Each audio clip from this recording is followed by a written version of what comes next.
Welcome to 35th International Documentary Film Festival Munich. Welcome to DOK.fest München at home, this year's special online edition of the festival. Well, my name is Teichmann. I'm a programmer of the festival. And before we start the Q&A for the film The Sea Between Us with director Marlene Edoyan, I want to remind you of the Audience Award. This film is nominated for the Audience Award. You can vote for it, and it's the BR Kino Audience Award, and it's donated by BR Kino and Dreisat.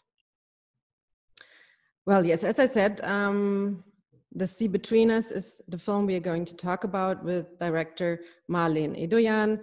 The film is programmed in the section Doc Panorama, and it's the German premiere of the film. Welcome, Marlene Edoyan. Hello. Thank you. Hi, it's really nice being with you all in these unusual circumstances. But I want to thank DOK.fest for having selected my film and conducting this Q&A. It's a great opportunity to share the film and everything I know about it with you all. Thank you for tuning in. You're welcome. We are glad to have your film. How are you today? How are you with the actual situation also? Yeah. Well, I mean, it's difficult for everybody. It has its moments. It has its up and downs. I can't complain because we're very fortunate still in Canada. The numbers are not so bad. We have a good health system, so we feel very supported. Mm-hmm. Yeah, I mean, compared to many different countries and different people, I'm counting my blessings. So, considering that this is a global pandemic, I'm very grateful for the situation that I have to be able to work from home, continue with these kinds of activities. Hopefully, the end is near and we can all move on with our normal lives soon. Mm. Yeah, you just said you're in Canada. Yes. You shot your film in Lebanon. You have Lebanese roots, I think. Maybe you can tell me a little bit about your background. Yes. I was born and raised in Lebanon. My background is Armenian. So basically, second generation Armenian, born and raised. As you know, Armenians were people of diaspora.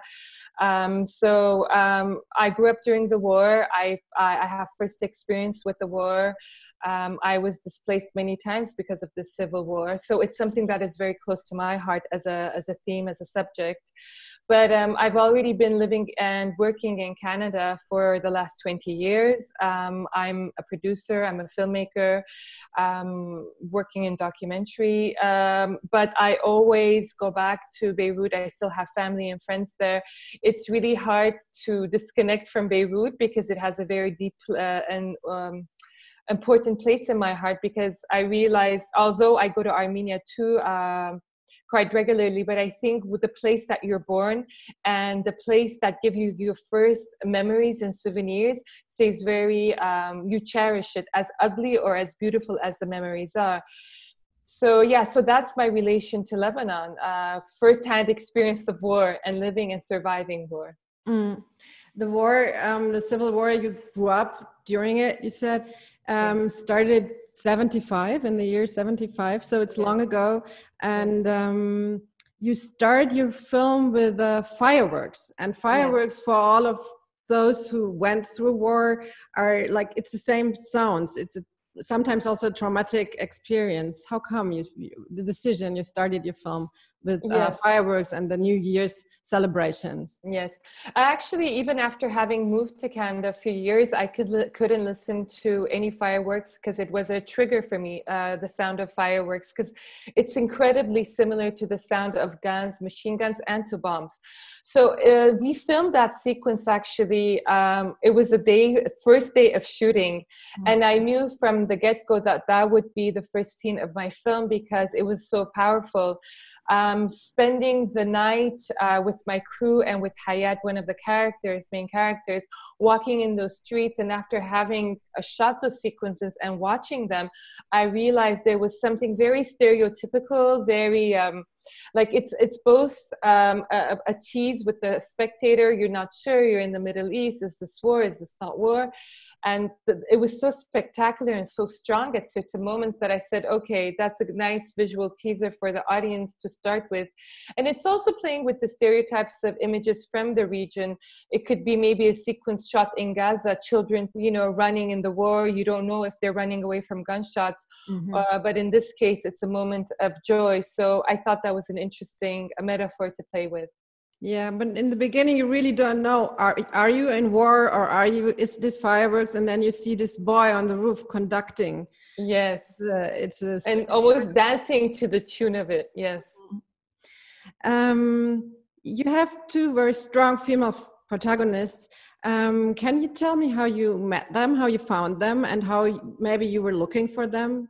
Yes, actually the casting and the development period took a very long time, because I realized that in order to do a strong character-driven, to make a strong character-driven film and documentary, I had to have people who carried very strong opinions and very strong voices.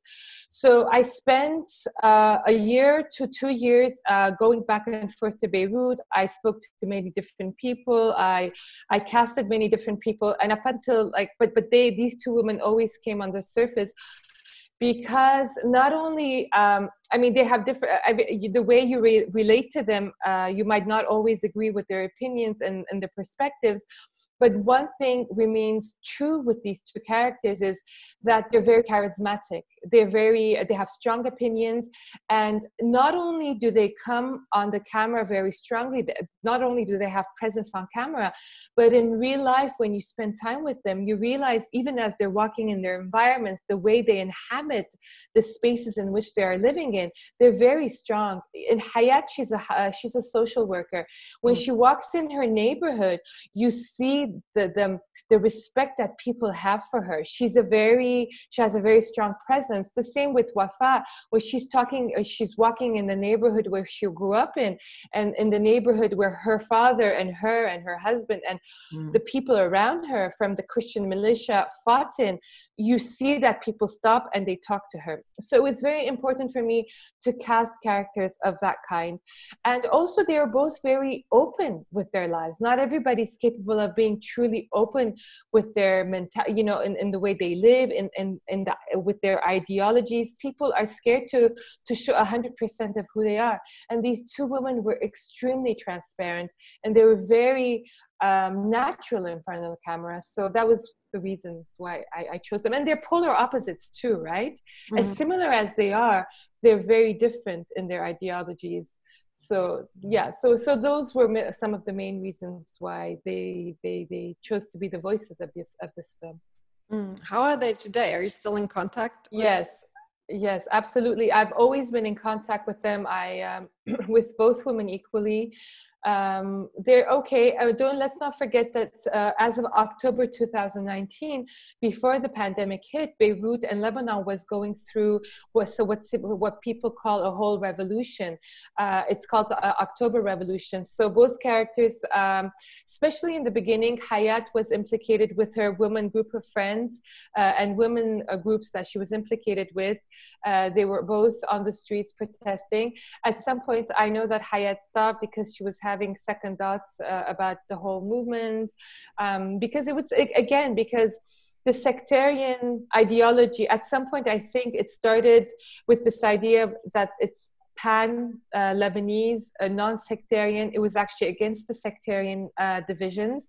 But at some points, unfortunately, some of that ideology started coming into the movement. So, but all of that stopped. But I always continue I continue talking with them, especially with everything that's happening. I was in touch, making sure that they were fine and their families were fine. It was mostly young people protesting in October 1919, right? Or is this just my impression? Yeah.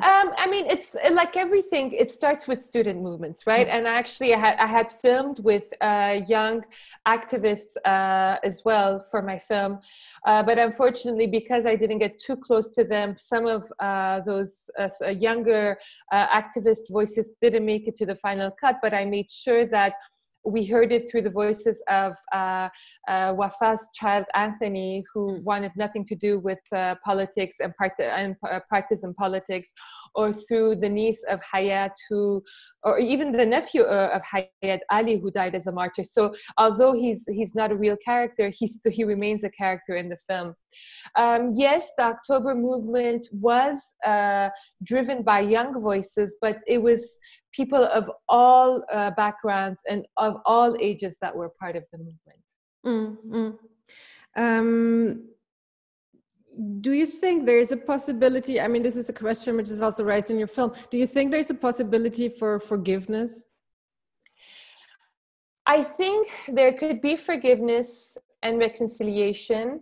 And there are, because I met with a lot of people during the research, the development, even while producing this film up until the end. There are groups, active groups, who are trying to, like there's a group called Fighters for Peace. I filmed with a woman who was an ex-communist fighter, and she's a part of a group of old fighters who, of different backgrounds, who are trying to find peace and reconciliation, and they're actively doing conferences with younger people.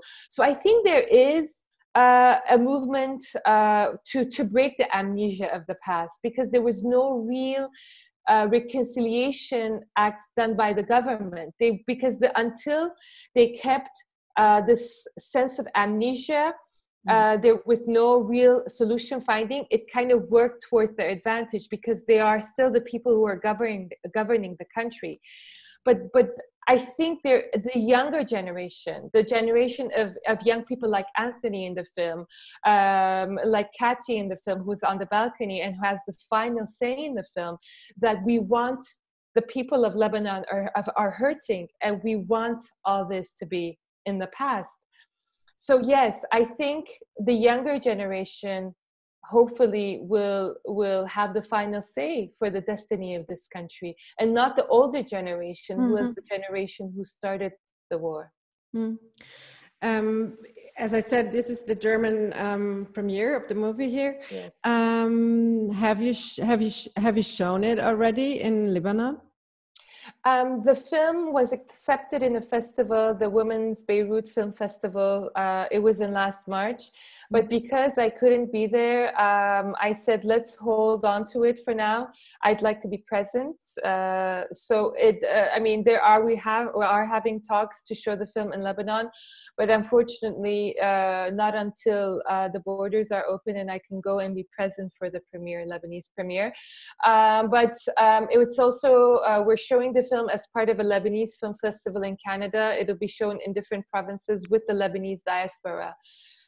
So at least that'll be a first step. So yeah, it's a wait and see situation for now, unfortunately. But we have many plans for it. Yes. Have your protagonists seen the film? Wafa saw the film because I went to Beirut over the holidays and during Christmas in December to show the film to both women. I showed the film to Wafa. She really liked it. Unfortunately, I met with Hayat. The idea was to show it to her, but with the political situation, it was very unstable, and she was very busy doing many activities in the neighborhood with young children, so we couldn't find the time. But we actually started the process of bringing both women to Canada. So both women applied for their visas, and we were in the process of bringing them and having a nice first premiere with both women in Canada, but again, everything was put on hold because of the pandemic, unfortunately. Do you think, or are you hoping for your film to change something? I mean, I think concerning reconciliation and forgiveness. Yes. Yeah.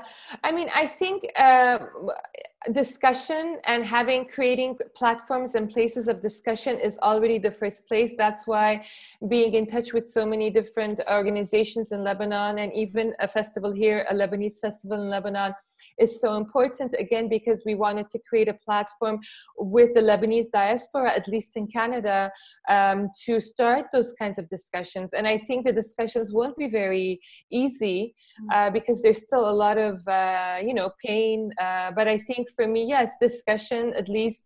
I don't think you can really change people's mentalities with films, but I think you offer a safe place where discussions could at least start, and people who have the potential to change, it's a starting point, I find.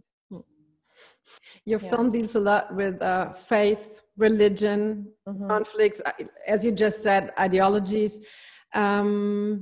What's your personal opinion on it? Let's say on faith. On faith? Well, I'm not a practicing person, so although I'm of Christian background, but I'm not practicing. But I think in my case, I won't speak for me, but I think in the film we see that religion sometimes could be used as a tool to create division. But I think what I find beautiful with what Hayat says, there's a segment where she has the women's group, where you see a group of women of different backgrounds. It's a group of Christians, Muslims, and Syrian refugees, and I particularly wanted to keep that segment because it was the subject of sectarianism really and xenophobia started resurfacing, unfortunately, the Lebanese political landscape when we had an influx of Syrian refugees. And I know Germany, you had a lot of Syrian refugees as well, and it caused conflict and tension in the society there. So that's why that scene is so important for me, to show that no matter what your background is, no matter what your faith is, you can find dialogue. And I think that's what's so important with what Hayat is doing in her neighborhood, that she's this little microcosm of what reconciliation and bringing different voices of different backgrounds can do. And the women, they say, one woman actually says, she says, in the beginning, we hated you. And you would think a Lebanese and a Syrian would have so much in common, and they're both veiled women. But you can see that even them, they couldn't have a starting point. The moment you highlight people's differences, it's so easy to hate your neighbor. It's so easy to hate the person you don't want to find affinity with, And so that's a beautiful example. The moment you see the other person as a human, and not because of the veil they have on, or because of the language they speak, and you just see them as a human, that's the most important thing. And I hope I can do that with my film. No matter, these women, regardless of their backgrounds, they're very similar at the end of the day. It's only when you start going deep into their backgrounds and into their differences and accents, or one woman uses more French, the other doesn't use French. She's more, she speaks more Arabic than, English or French.